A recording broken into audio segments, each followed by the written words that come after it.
Hello everybody and welcome to today's video on AQA English Literature Paper 2 Section C, Unseen Poetry. In Section C you'll be asked to analyse an unseen poem, 24 marks available, and then compare a second unseen poem to the first unseen poem, 8 marks available. Now, analysing poems you've never seen before can be quite daunting, particularly when you've already completed 2 sections of an exam, and in this video I'll give you my approach on how to do just that. For the first question in Section C, 27.1, the assessment objectives are AO1 and AO2, and for the second question, 27.2, the assessment objective is just AO2. Now, I went through what these mean in terms of poetry in my video on Paper 2 Section B, but I'll just briefly recap here. AO1 is all about response to task and text using supporting references. Now, you'll never have seen these texts before, but at least the unseen poems are printed in full in the paper, so you can quote them directly in your answers. The most important thing about this exam, and in fact both literature exams, is the idea of response to task, i.e. answering the question. That underpins everything else. In fact, there was a really useful tip given in the 2023 exam report which suggested, and this is a paraphrase, that the exam board put a lot of thought into how they phrase the questions. By looking at the questions before diving into the poems, you'll notice that AQA have subtly hinted at their interpretation of the themes, and this approach is designed to give you a guiding nudge, acknowledging the time constraints and the stressful nature of the exam setting that you're in. So read the question, then the poem.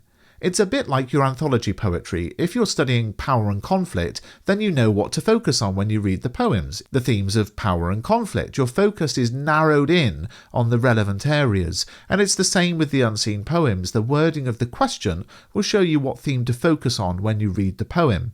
For AO1, the highest marks are awarded to students who have a conceptualised response, a hypothesis, a line of argument which is explored throughout the answer. Rather than an answer made up of disjointed paragraphs, a conceptualised response has one clear line of argument all the way through, and we've looked at that in every video so far in the literature exam series, but I'd actually say it's probably the hardest to achieve in this section, because having never seen this poem before, you've got to come up with your own concept. It won't be one you've learned in school. AO2 is an interesting one. Assessment objectives are set by Ofqual and are the same across all GCSE English literature specifications. The actual assessment objective is analyse language, form and structure, and up until the 2022 exams, the AQA mark scheme explicitly listed analysis of language and form and structure in the top band. But now there's been a really helpful tweak to the mark schemes, which refer more broadly to the analysis of methods. So what's happened here? Well, a couple of things. Firstly, it comes back to the point I've already made, that your primary objective in these exams is answering the questions. AQA don't want anyone to feel they have to include, let's say, a paragraph on structure or a paragraph on form. It's absolutely fine to do that, but, and here's the big important point, only if it actually adds something useful to your analysis in answering the question. And that won't always be the case. The broadening of the mark scheme is there to help students understand there is no requirement to write about any one specific method. It's all about bringing relevant methods into your answer. Of course, the assessment objective remains AO2, language, structure and form, so it's never wrong to think about these areas as you read the poems, but when you're in the exam, we think first and foremost about answering the question and bring in anything relevant to our answer. And the key word is relevant. It's also important not to have a narrow view of what is meant by AO2. If it's a method the poet has used and it's relevant to your answer, then you can write about it. Language is all about a poet's use of words, phrases and language features for effect. Now this includes figurative language such as similes, metaphors, personification, onomatopoeia and that kind of thing, but it's wider than that too. One way I like to look at language analysis is to ask, where has the poet used a word or phrase where another one would have been fine, but that one seems to have been chosen for a specific reason? Structure is about how the poem is organised, the order things take place in. Structure analysis is less about what's happening in a text and more about where it's happening and why. And form means the type of poem you're given. That might be a sonnet, a dramatic monologue, a ballad, but the unseen poems might also not follow any particular form or one you can identify, and that's fine. You don't have to write about form. So with those assessment objectives in mind, let's go through the steps you should use with unseen poems. Step 1 is to read the question. As I explained earlier, this is direct advice from the exam board. The questions help you understand what the poems are about. So here's our example 27.1 question. In Nettles, how does the poet present the speaker's emotions? So before I've even looked at the poem, I know that I'm going to be focusing on the speaker's emotions, and that's really helpful because it focuses my reading and analysis, showing me what to think about. Step 2 is to read the poem for the first time with the question in mind.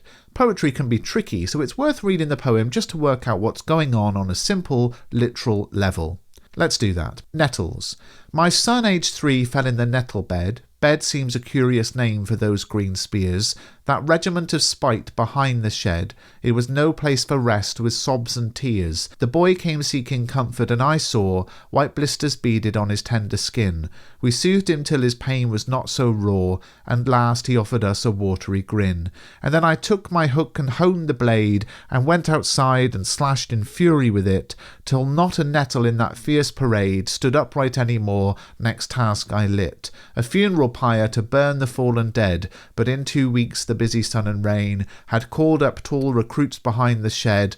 My son would often feel sharp wounds again. So in the simple interpretation, this is a poem about the speaker's son being stung by nettles and the speaker reacting by cutting the nettles down. And we can make a first judgment of our answer to the question, how does the poet present the speaker's emotions? And we could ask first, well, what are the emotions? And it seems quite clear there's a tender affection for the son and anger towards the nettles. Now, step 3 I call look for methods, look for AO2. So what might we pick out in this poem? Why not pause with the poem on screen and see what you can find? Well, there's the metaphor, regiment of spite. That jumps out not only for its metaphorical meaning, but also for the sounds it creates when read aloud. Regiment of spite. The repetition of the hard consonant sound emphasises the harshness of the metaphor and reflects the hostility the speaker feels towards the nettles. In contrast, the word soothed, with its elongated vowel oo sound and the soft sibilance of the s sound, is a gentle-sounding word that reflects the tenderness the speaker has towards their son. Now you'll notice these 2 points are all about sound, and it's one of the tough things about only seeing these poems for the first time in an exam, that of course you can't read them aloud to consider how they sound, but what you can do is think about the sounds the words create when you're reading in your head. The structure of the poem is very tightly controlled. The lines are in iambic pentameter. There are 4 stanzas and each stanza has 4 lines. So the rhyme scheme is organised and controlled with an ABAB rhyme scheme, and the structure is all about order and control, perhaps reflecting the speaker's determination to protect their child. And on it goes. Why not add your own ideas in the comments section? Look for subtleties and inconsistencies, and this is often a great way to help you understand the deeper meaning of a poem. Look for words or phrases which don't seem to fit in with the literal interpretation. So if this is a poem about a child getting stung by nettles and their parent cutting the nettles down, why are there all of these military metaphors? Why is there the use of spears, regiment, spite, recruits, and fallen dead? And going back to the question, does this tell us something about the speaker's emotions? Now, I actually explored this poem in an old video and I asked people to leave comments on this military language, and some of those comments were great, like this one. The military references could show how the father sees it as his duty to protect his son. That's a brilliant idea. But remember, we want a conceptualized response. At the moment, we've got all of these disjointed points, but we want to bring our ideas together into one hypothesis. We don't want one paragraph about the speaker as caring, then another about the speaker as possessive, then another about the speaker as distant. We want to bring it all together in one overarching idea. Perhaps our concept could be something like, in Nettles, the poet presents a speaker whose gentle affection for their son results in frustration at the realization that they cannot protect him. And here we have a concept, so in this case a 2-part theory, and I'm going to perhaps spend the first half of my answer looking at the speaker's gentle affection and the second half looking at the frustration. Everything in my answer then becomes part of the theory I'm exploring. And whilst we're here, what about this introductory statement? Lots of people ask me, should I write an introduction and conclusion? And whilst there aren't necessarily any marks awarded for an introduction, writing a brief opening thesis statement like this gives you a framework to write to and something to keep looking back at to make sure you're not drifting off topic. An introduction doesn't need to be a long paragraph, just a couple of lines which sets out your concept. You can see a full answer to this question in my Guide to English Literature, which I'll link in the description. Now let's move on to the final question in the exam, 27.2. Again, we'll read the question before we read the poem. In both Nettles and Brothers, the speakers present feelings towards a family member. What are the similarities and differences between the ways the poets present those feelings? Now, what's interesting here is that as you were responding to the first unseen poem, you would have been collecting ideas to use in this last question, so you should already have a strong grasp of what you would write for the first poem, and with that in mind, you now read the second poem. And again, we'll read it here. Brothers by Andrew Forster. Saddled with you for the afternoon, me and Paul ambled across the threadbare field to the bus stop, talking over Sheffield Wednesday's chances in the cup, while you skipped beside us in your ridiculous tank top, spouting 6-year-old views on Rotherham United. Suddenly you froze, said you hadn't any bus fare. I sighed, said you should go and ask Mum, and while you windmilled home I looked at Paul. His smile, like mine, said I was 9 and he was 10, and we must stroll the town, doing what grown-ups do. As a bus crested the hill we chased Olympic gold. Looking back I saw you spring towards the gate, your hand holding out what must have been a coin. I ran on, unable to close the distance I'd set in motion.